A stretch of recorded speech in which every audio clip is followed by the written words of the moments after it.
Mansour ñu wax nag ci législative yi ñuy jël révision liste électorale yi nga xamante ne mu ngi war a ñu ngi ko war a ndax képp dimanche bi ñu jëm waaye Y'en a marre ñoom li ñu bëgg mooy ñu yokk ci fukki fan ak juróom naka noonee la ñu dem niki tey ci suba ca ministère bi ñu dénk wàllu biir réew daal di fay déposé boobu les requêtes bu ñu sukkandikoo ci coordonnateur bi lii tax ñu bëgg loolu le mooy dañoo nemmeeku ni ñàkkub communication dafa am jëmale ko ci ndaw yi dem inscrire ñu nemmeeku itam ni ñiy dem di inscrire dafa néew noonu bu ñu sukkandikoo ci ñoom seen enquête yi ñu def ñu ànd ci Alioune Sané. liñ ci seetlu mooy sénégalais yi xamuñu li xew xamuñu jotuñu info yi war pour que ñu xam ni war nañ def loolu ñu ci bëri surtout ndaw ñi daanaka booy wax ak ñoom da ngay gis ni xamuñu en fait xamuñu lu géej gi di riir xamuñu ni ñu ngi ci période inscription sur les listes électorales ñu am aussi ñu bëri ci ay citoyens yi nga xamante ni wax nañ ñu ni am nañu ay jafe-jafe wu ay commission yi nga xamante ni moom lañ jagleel bindu bi que mu mën a nekk ci seen i gox-goxaan yi donc loolu yëpp waral na ñu jàpp ni état bi nga xamante ni normalement moom moo waroon liggéey pour que citoyens yi ñu jot information yi ni mel que mu toxal clôture bi pour que sénégalais yi li ci ëpp ñu mën a inscrire u mën a participer ci élection yi ñu jëm. ndax sàkkuteef bu ni mel mën nañu leen koo nangul di laaj bu ñu taxaw samp jébbal ko kile di Youssou Dawo mu di ab expert électoral moom mi la moo xamle moo di lu mën a nekk la ñu daal di kon pousse boobulee date waaye jàpp na ni kàddu bu mujj bi daaf moom moo ko yor ñoom ñooy xool ndax ci wàllu technique li ni mel mën naa am waaye muy fàttali itam ni li ni mel du tax ñu soppi date bi ñu war a amal scrutin bi mu di fanweeri fan ak benn bu weerub juillet ñu déglu ko. bu daaf organisé wu bu baax war nañoo mën a yokk tuuti ba gën a mën a am lu mën a yokk boo yokk bi it am na fu mën a yem nag mënuñoo yokk ay weer dañuy yokk tuuti rek loolu li ba fuñ mën a yem li luy mel nag daana fi am ndax commission toujours dana am parti politique yi buñ demande ba gis ne ñu bare bindu ñi ngi ñëw ci fin ba di bindu ñu demande ñu yokk ko te daal nañu ko def itam non jotewul ak dàq élection yi dara parce que xam nga commission yi li muy jariñ mooy bindu bi yónnee ko ñu defar ko tiré carte yi te carte yi suñ ko tiré ba yónnee ko ci commission yi dañ koy nekk di joxe ba bisu élection yi jub kon xam nga ne loolu yàqu ci dara man jàpp naa ne daal yokk bi bon lu war a mën a nekk la te lu baax daal. ca commission électorale bu diwaanu Médina primo votant yi ñoom dem nañu fa bindu bu baax a baax donte amuñu ay chiffres waaye représentant bu maire bu Bomba Fall ca boobule commission moom mu ngi xam ne ni am na carte d'identité yu bari yu fa nekk di xaar seeni ay borom ñoo du ceeg moom mu di Ibou Ngatte. gën di ñëw moom mooy les primo votants ñi nga xamante ni ñooy non inscrits sur la liste électorale moom mooy les jeunes. mooy ñi nga xam ne dañ leen bindaloon non votant. ñoom lañ bindaloon non votant ñoom ñooy gën a ñëw daal. waaw ñoom la ñuy gën a recevoir fii quoi. su leen non votant la su fekkee ni xool nañu adresse mu nekk à la Médina. day ñëw directement ñu inscrire. su fekkee ni itam carte d'identité bi dafa nekk en dehors de la Médina mu bëgg a voter à la Médina. dans les lieux de vote. am nañu ay benn yi nga xamante ni ñu ngi ñëw di jël si seen carte d'identité ak seen récépissé. des fois ñu ñëw fekk ko fi des fois ñu ñëw itam duñ fekk seen carte d'identité. waaw foofu moom xam naa ne communication wala gën a mën a jàll pour nit ñi mën a jóg. ba tey ci législative yi ñu fexe ci ku jëg longu politique gi ñu ngi woy ba tey di dàq parrainage ba ñu ca boole gi leen ci fekk bi la yoon di njiitu mouvement alliance générationnelle pour les intérêts de la république moom fekk ci na kon kujje gi di bañ boobulee parrainage mu di Thierno Bocoum mi jàkkaarloo woon ak taskatu xibaar yi ni ki tey ci suba di sàkku ci ñi fare ci kujje gi ñu booloo def benn say bu ko defee ñu mën a xeex ñu jële fi boobulee parrainage Thierno Bocoum di xam ne ni sax moom dàqul def lëkkaloo ak yeneen i coalition jëm ci législatif yi ñu ànd ci ak moom. nee na parrainage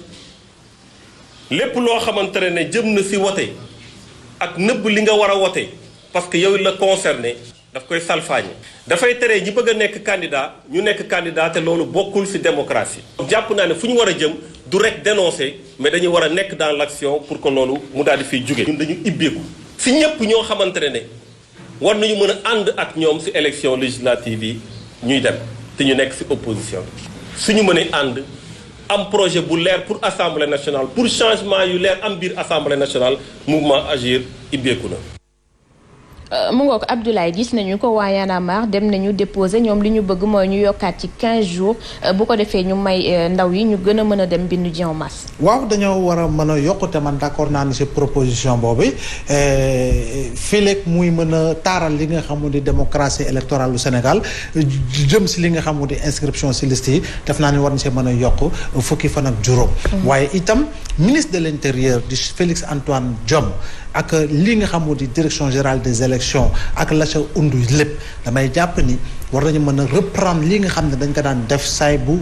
période bi jotee maanaam une communication massive une communication active jëmale ko si li nga xam moo di këru taskatu xibaar yépp jëmale ko si li nga xam moo di rajo yi jëmale ko si li nga xam moo di journaux yi ba nga xam ne sénégalais fépp fu mu niti ne saa su ne am na lu koy fàttali ni war na mën a dem inscrire ji parce que itam devoir la si autorité bi pour mu def li nga xam moo di campagne de sensibilisation tey jii nii ce sont des Sénégalais lambda qui prennent le relais véritablement de l'autorité centrale ñoom ñooy def li nga xam moo di campagne bi à travers les réseaux sociaux te defe naa ne loolu c'est un rôle dévoué et dédié au ministère de l'intérieur ba tax na li nga xam ne amaana am na ñoo xam ne ubbi na te yëguñu ko am na Sénégal la ñu nekk war nañu mën a yokk li nga xam moo di période bi yokk si fukki fan ak juróom parce que xam nañu ne te expert électoral bi wax na ko mënul gàkkal wala mënul reculer wala avancer li nga xam moo di datu 31 juillet bi nga xam ne moom lañ jàpp ko élection législative yi nag bu ñu bëggee nag élection bu gën a mucc ayib ndaw yi gën see bokk jigéen ñi gën see bokk war nañu gën a mën a yaatal ba nga xam ne effectivement la ñuy bëgg dëgg-dëgg muy une inscription massive des jeunes et des femmes ñu war ko mën a am si li nga xamoon ne période de révision bi en attendant ñuy ubbi beneen période. Parrainage bi mu ngi woy ba tey Mansour di jur coow Thierno Bocoum dégg nañu ko nee na ngir ñu jëlee ko fi faw rek ñu faree ci kujje gi ñu booloo nekk benn.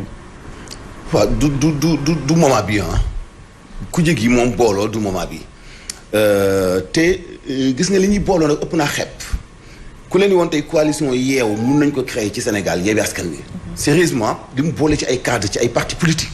ay grands hommes yoo xamante ni foogoo woon ni ñii mun nañoo ànd nag. ci defar coalition bu toll ni Yewwi Askan Wi donc boole gi ñu bëgg nag muy ñëpp na nekk benn këf moom mënul nekk loolu moom c'est impossible la tudd mënul nekk. parce que faut pas bul fàtte ni nguur bépp nguur bu fi musa nekk Abdou Diouf Abdoulaye Wade Macky Sall nguur goo gis dafay am parti parallèle. ça c'est évident. yéen a ngi fàttaliku CAP 21 bari woon na ci parti yi ko composé woon yu dañu contre Abdoulaye Wade laataa muy falu. et parti yooyu ñoo dajalewaat ba créé benn CAP ngir jàppale Abdoulaye Wade te ñu ngi am na ci ñoom ñu nekkoon ci opposition bi donc parti parallèle moom. pouvoir bi daf koy mus di am loolu mooy tax nag opposition bi yëpp nekk benn luy jafe lay doon lu jëm itam ci révision liste électorale yi ñu yokk ko xëy na pour ñu jàppale la ndaw ñi mën a bindu bon seen gis-gis la du ma ko weddi mais man gisewuma foofu fi ma gisee mooy parti politique yi seen coow yi ñu nekk tey ci ville yi ci capitale yi di xëccoo di mbii joon mballoo ci benn filtre bii nga xam moo ñu sonal mooy parrainage bi wax naa leen fii nii li gën a nekk farata mooy am nañu 1 mois boo xam ni nañu wàcc ci seen i base u parti xool structure banqaas yu parti yi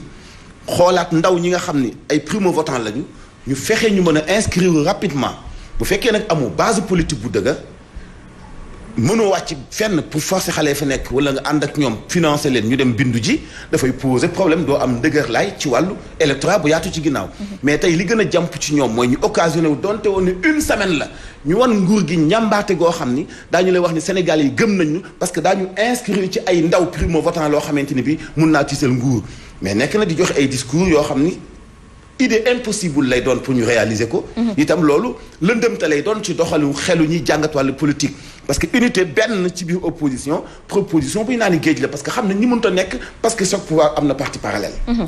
Mansour njiitu mouvement Agir àdduna itam ci yeneen i poñ yu ci mel ni wàllub ngóor jigéen fitna gi ñuy teg jigéen jeeg tout tànk yi ak itam ñenn ñi yëkkati yenn kàddu jëmale ko ci gëm-gëmu ñeneen ñi muy xam le ni moom am na ci pexe mu di ab loi référendaire wala daan yi ñu gën koo diisal ñu àndu ci Ndeye Khady Diouf. jiital alliance générationnelle pour les intérêts de la république di addu ci mbirum borom ñaari tur ñi Thierno Bocoum sàkku ci ñu taxawal loi référendaire. jàpp nañ ne lobby yi fu ñuy travailler mooy fu ñu ko déposé fexe ba mu jàll non bu mu jàll léegi dañ ne mbir mi nañ jël jébbal ko peuple bi. njiital mouvement Agir di ñaawlu itamit ni ñuy salfaañee gëm-gëmu ñenn ñi tey sàkku ne war nañ def réforme ci code de procédure pénale pour que képp koo xam ne jël nga baat jëmale ko ci gëm-gëmu jàmbur mu am lu ñuy wax autosaisine obligatoire du procureur de la République.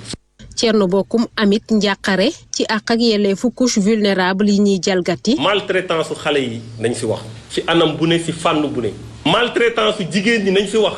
maltraitance su personnes yu am handicap nañ ci wax. moo tax jàpp nañ ne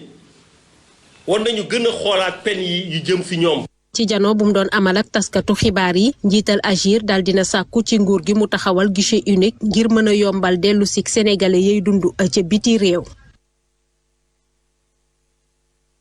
suñu borom mu nekkoon Soumeylou Boubèye Maïga mu ngi ñàkk bakkanam ni ki tey ci suba amoon lu tolloog juróom benn fukki at ak juróom ñaar ñu ngi ko hospitalisé woon ci ab clinique bu nekk Bamako. autorité militaire yi nekk ci nguur gi dañoo bañaloon njabootam sàkkuteef bi ñu amoon ci ñu bàyyi leen ñu évacuer ko Europe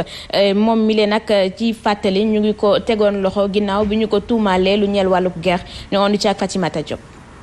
Souleymane Boubèye Maïga daal dina faatu bi muy am lu toll ci juróom benn fukki at ak juróom ñaar mu nekkoon poids lourd politique malien bi moom mii di Maïga ci diggante 2017 ak 2019 mu nekkoon fi njiital gouvernement bu ancien président bii di Ibrahima Boubacar Keïta ñu daal di koy coup d'état ci 2020 ginnaaw janvier gi mu génn àdduna. Maïga nekkoon na fa it jëwriñ bi ñu dénk wàllu affaires étrangères ministre de la défense dañu ko rek tuumaloon ci wàllu faux ak usage de faux waaye tam favoritisme li jëm ci wàllub enquête bu équipement militaire waaye tam jël acquisition wu benn roppalaan présidentiel ci atum 2014 ginnaaw gi muy nekk jëriñ bi ñu dénk wàllu défense. mu mel ni Boubèye Maïga ki lee di colonel Assimi Goïta moo ko rek tuumaloon ci wàllu woowee mu engagé woon it bi muy nekk ci pouvoir bi ngir jox ko civil yi bu ñu amalee élection ba noppi waaye tey jii nag retouru civil yooyee ci pouvoir bi moo nekk jafe-jafe ci diggante junte bi ak CEDEAO mi nga xamante ne ñu ngi ci guddi gu setagul ak ginnaaw nag énième tentative bu négociation bi ñu amaloon nag junte bi mu nekk échec te it ancien président bu Nigéria bi di Goodluck Jonathan moo ko dirigé woon. mu nga kon moom moo nekkoon ancien premier ministre bu Mali. su ma jumul semaine dernière doyen Alioune Tine bi nga xam ne moo di président fondateur Africa Jom Center mi ngi ma si doon interpellé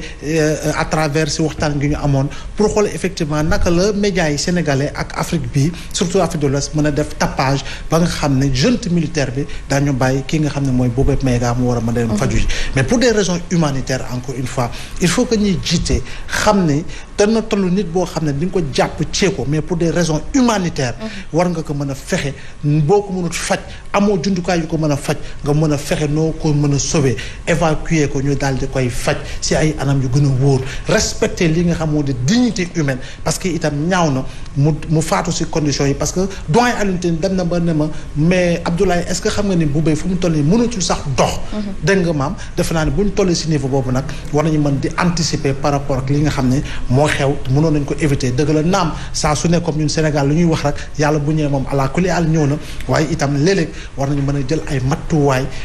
pour des raisons encore une fois humanitaires et du respect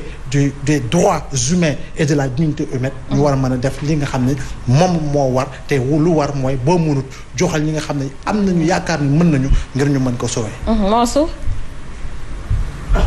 yal na ko yàlla yoon te xawee ko aljanna ko axadi. amiin